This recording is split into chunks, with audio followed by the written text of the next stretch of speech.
आखिर वो क्यों भूल गई कि उसके पापा अलादीन के चिराग हैं। जानने के लिए सुनिए दिल को छू लेने वाली ये कहानी काश। डॉक्टर ने जैसे ही ये बताया कि बधाई हो, बेटी हुई है, मैं इतना खुश हुआ कि पूरे अस्पताल में मैंने लड्डू बांट दिए, क्योंकि मुझे तो बेटी ही चाहिए थी। जब उसने चलना शुरू किया तो उसके नन्हे नन्हे पैरों की पायल की आवाज़ पूरे घर में गूंज जाती थी। मुझे याद है उसने जब पहली बार पापा बोला था, कितना खुश हुआ था मैंने उसे अपनी गोद में उठा लिया और फिर से उससे बोलता रहा, बेटा पापा बोलो, पापा। और वो गर्दन मटकाने लगती थी। मैं उसकी हर नादानी पर गदगद हो जाता था। जब वो छठी में थी, उसने पापा के ऊपर निबंध लिखा। उसने लिखा कि मेरे पापा दुनिया के सबसे अच्छे इंसान हैं। जो उसने अपने शब्दों में लिखा था उसे पढ़कर मैं बड़ा खुश हुआ था। दुनिया में ऐसी कोई चीज़ नहीं जो मेरे पापा मेरे लिए नहीं ला कर दे सकते, और ऐसा कोई काम नहीं जिसे मेरे पापा नहीं कर सकते। मेरे पापा तो अलादीन के चिराग हैं। मैंने न जाने कितनी बार उस निबंध को पढ़ा। जब भी मैं उसे पढ़ता तो मुझे एक अच्छा पिता होने का एहसास होता था। वो अक्सर अपने माँ की चुन्नी ओढ़कर खाना बनाकर मुझे खिलाती थी। धीरे धीरे मेरी नन्ही सी गुड़िया दादी अम्मा बन गई थी। मैं उसमें अपने माँ की छवि देखता था। हर बात पर मुझे डांटना, पापा आप ऐसा क्यों करते हो, पापा आप ऐसा क्यों नहीं करते। इतने सवाल, उसके हर सवाल को मैं हंसी में उड़ा दिया करता था।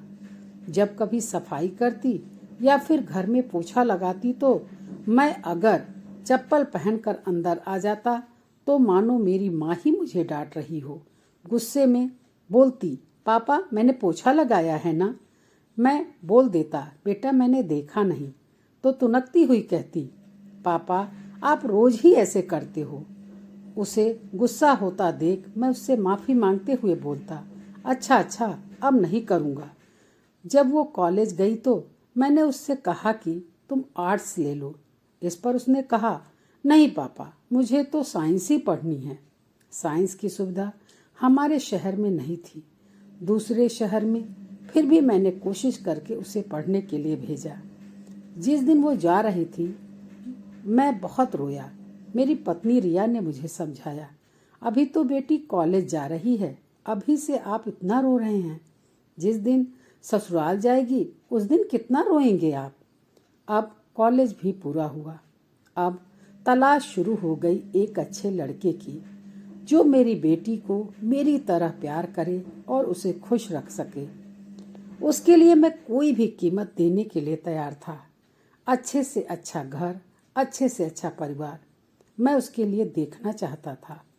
मैंने एक बड़े घर में उसका रिश्ता तय किया, जहाँ किसी चीज़ की कोई कमी नहीं थी। मुझे लगा कि मेरी बेटी बड़े सुख से रहेगी। क्या हुआ जो मैंने अपनी सारी एफडी तोड़वा दी। क्या हुआ जो मैं अपने बुढ़ापे के लिए जो कुछ बचा रखा है उसे भी मैं अपनी बेटी की खुशी के लिए उसकी झोली में डाल दूंगा। लेकिन उसके लिए खुशियाँ तो मैं खरीद ही लूँगा, और मैंने खरीद ली उसके लिए खुशियाँ। शादी वाले दिन जब वो गहना जेवरों से लदी हुई थी तो मैं अपने सारे दुख भूल गया था कि मैंने अपने लिए एक पाई भी नहीं छोड़ी है।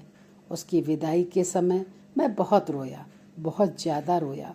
उसकी बारात घर से निकली तो बाहर मैं घंटों खड़ा होकर रोता ही रहा।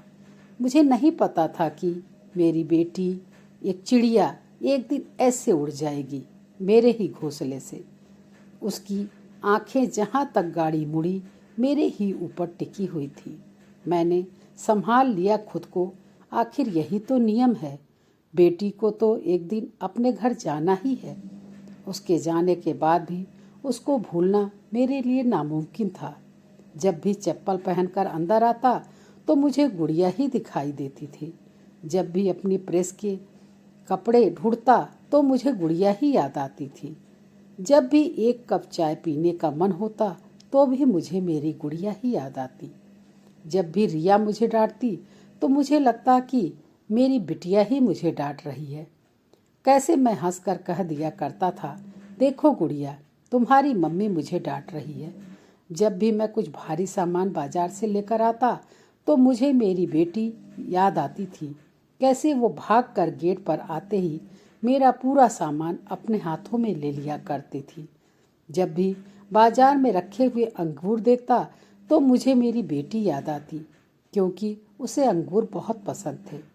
फिर अपने आप को मैं समझाता था, पागल हो गया है क्या राजीव तूने अपने जीवन भर की कमाई इसलिए खर्च की है कि तेरी बेटी अंगूर के लिए तरसे। उसे किस बात की कमी है वहाँ। हर मौके पर मुझे उसकी याद आती। शायद वो भी मुझे इतना ही याद करती होगी। हाँ, दिखाती बिल्कुल नहीं है। जब वो घर आती तो मैं छुपकर उससे संतुष्टि से 5-7 मिनट पहले लगातार देखता था। उसका चेहरा पढ़ने की कोशिश करता था कि वो खुश तो है ना। उसकी मुस्कुराहट में जैसे मैं उसकी यादों को भुला देना चाहता था, पर न जाने क्यों उसे देखकर लगता वो बहुत कमज़ोर हो गई है। कई बार मैंने उससे पूछा, अपने पास प्यार से बिठाकर बोला, बेटा कुछ कमज़ोर लग रही हो, तो वो बनावटी हंसी हंसते हुए कहती, पापा ये तो फैशन है, जो जितना पतला होगा वो उतना ही सुंदर दिखेगा।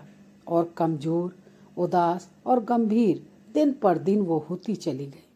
और फैशन का मुखौटा पहना कितनी आसानी से उसने मुझे अपने दर्द से अनभिज्ञ रखा और मुझे पागल बनाती रही। मैं कैसे नहीं देख पाया उसके दर्द को। आज मेरी गुड़िया मेरे सामने वाले कमरे में जिंदगी और मौत से जूझ रही है। उसने अपने बाप से पैसा मांगने के बजाय खुद को खत्म करना ज़्यादा बेहतर समझा।